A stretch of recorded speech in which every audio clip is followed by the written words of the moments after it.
Então, tendo o panorama que tinham, como se dá essa vitória? Porque todo mundo sabe que no final quem perdeu a guerra foi o lado republicano. Por que eles perdem? Se tinham tudo a seu favor, tinham tudo ao seu alcance?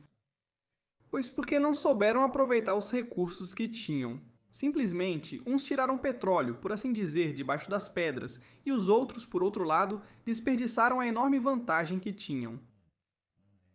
Essa é uma das causas fundamentais. A outra é a divisão em uma das zonas e a unidade na outra zona.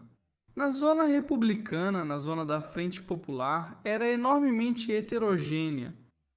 Temos que fazer um resumo bem curto do assunto, o mais breve possível. Temos os republicanos de esquerda, grupo de Azania, podemos dizer de um lado temos o Partido Socialista. Por sua vez, dividido em dois grandes grupos, embora na verdade quase fossem três. Mas enfim, em dois grandes grupos, um menor, os reformistas, e outro maior, os revolucionários. Os bolchevizados, temos duas forças comunistas distintas, o PCE e o POM.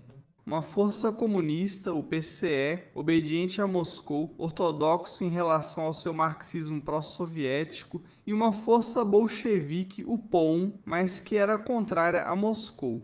Ou seja, comunistas, digamos, heterodoxos, para nos entendermos, temos também anarquistas, temos também anarco-sindicalistas, temos também nacionalistas bascos, temos também nacionalistas catalães, também dois grupos.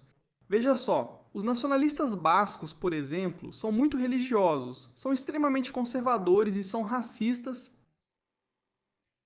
e estão junto com os anarquistas e os comunistas. Ou seja, imagina o cenário.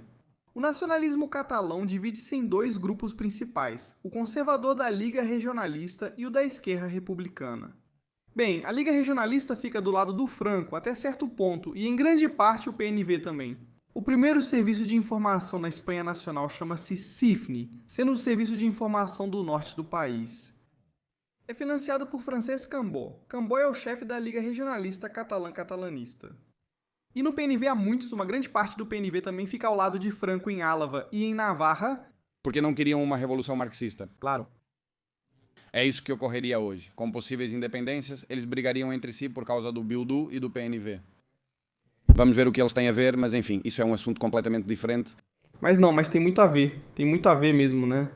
Então, claro, as tensões são enormes. Imagina, uns querem o comunismo libertário, outros uma sociedade sindicalista e tal. A CNT havia acabado de realizar em maio de 36 seu Congresso Confederal de Zaragoza, apresentando sua visão de futuro. Isso é muito interessante do ponto de vista histórico, né? Os outros queriam uma revolução bolchevique, mas digamos a serviço de Moscou. Já outros, por outro lado, queriam uma revolução bolchevique contra Moscou e sem ter nada a ver com isso. E enfim, o Partido Socialista, por sua vez, dividido. Os outros eram republicanos burgueses, enfim, não tinham nada a ver uns com os outros. E por outro lado, do lado nacional, sim, havia uma unidade. Sim. O que unia esse lado? Qual era a unidade? Veja, a princípio, a necessidade de sobreviver. Eram quase todos cristãos católicos, né? Sim, mas os que se rebelam fazem isso porque, como disse um historiador como Stanley Payne, chega um momento em que eles percebem que é mais perigoso não se rebelar do que se rebelar. E então eles se rebelam. Claro. Porque vem, né? Já que as coisas em que eles acreditam ou as coisas que querem estão em perigo. É que as próprias vidas deles estão em perigo. E, consequentemente, o que eles fazem é, então, apoiar a rebelião militar quando ela se transforma em guerra civil devido ao fracasso do golpe. Do outro lado, encontramos monarquistas alfonsinos, digamos, partidários de Afonso XIII, que depois, mais tarde, é onde o franquismo vai se dividir. Nos juanistas e nos juancarlistas, os que apoiam Dom Juan e os que apoiam seu filho Juan Carlos. Há carlistas tradicionalistas que também têm uma ideia monárquica em sua origem. Logicamente, o que acontece é que acabam morrendo quase sucessivamente seus dois últimos pretendentes e não sabem muito bem para onde ir. Para esses efeitos, eles estão lá e que também são muito diferentes, em princípio diferentes dos monarquistas alfonsinos, e tem uma disputa dinástica entre eles. Esse é um fato importante também, mas, bem, para os carlistas o fundamental é a concepção católica, não só da política, mas da existência. Os conservadores, genericamente, a grande massa da zona nacional que se identificava com a FEDA, estão com a posição que tinha Gil Rubles, uma base muito forte. Também o Bloco Nacional de Calvo Sotelo. E há um grupo que é o falangista, o grupo que vem da Falange, que originalmente é muito pequeno, porque a Falange é um partido que não consegue representação parlamentar. Em fevereiro de 36, José Antônio tinha sido deputado antes, entre 33 e 36 nas Cortes, mas ele tinha sido pela candidatura da União Monárquica, embora ele não fosse monarquista, mas tinha se apresentado por essa candidatura. Em 36 ele lidera a Falange como chefe nacional, mas não é eleito deputado. A Falange é muito pequena até então, mas a partir de fevereiro de 36, a Falange começa a crescer com uma força enorme. Por quê? Pois porque é, como dissemos antes, a única força combativa. E a situação da sociedade é tão tensa, tão violenta, que principalmente a direita. Grupos de direita veem na Falange a única possibilidade de enfrentar a violência generalizada e desenfreada da esquerda. E então a Falange começa a crescer com muita força, já a partir de fevereiro de 36. Mas depois do estouro da Guerra de Julho de 36, a Falange se torna a força mais atraente de toda a zona nacional. Por quê? Bem, porque é uma força muito dinâmica e jovem, e portanto muito adequada ao contexto bélico.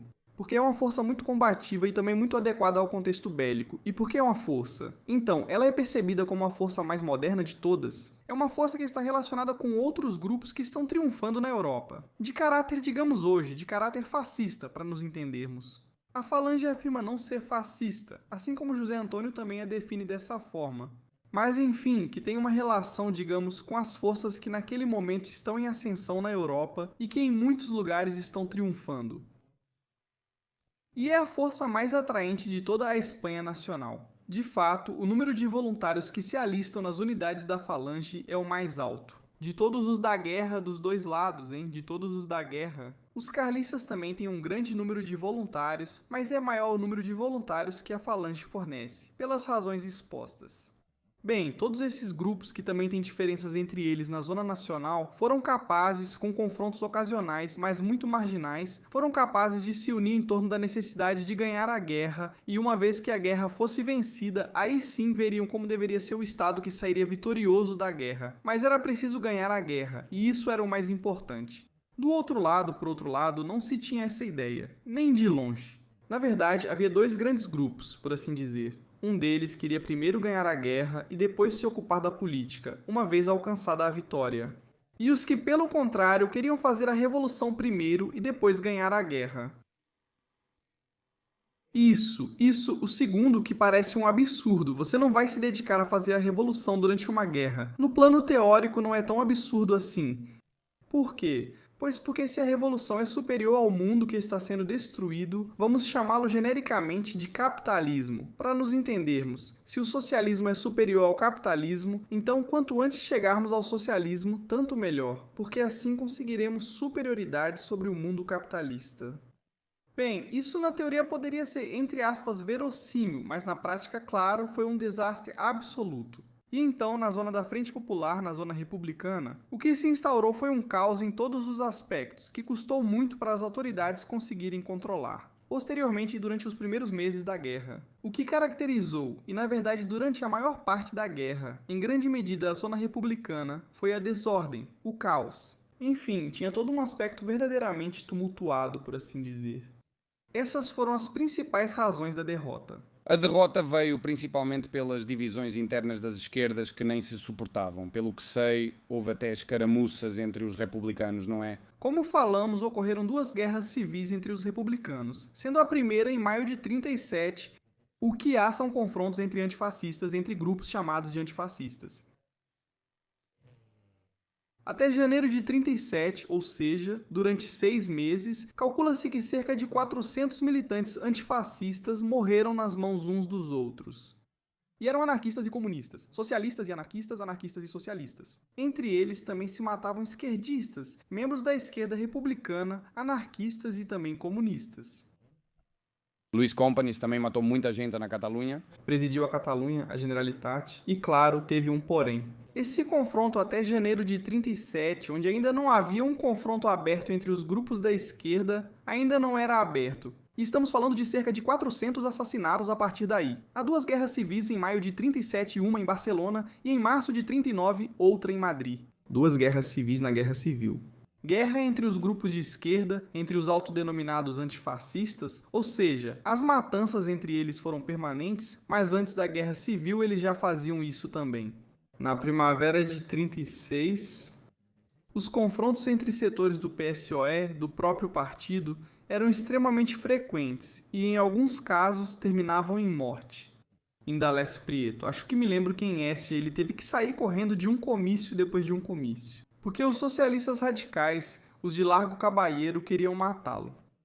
E então ele criou um grupo chamado La Motorizada para protegê-lo fundamentalmente de outros socialistas. O grau de divisão entre eles era grande.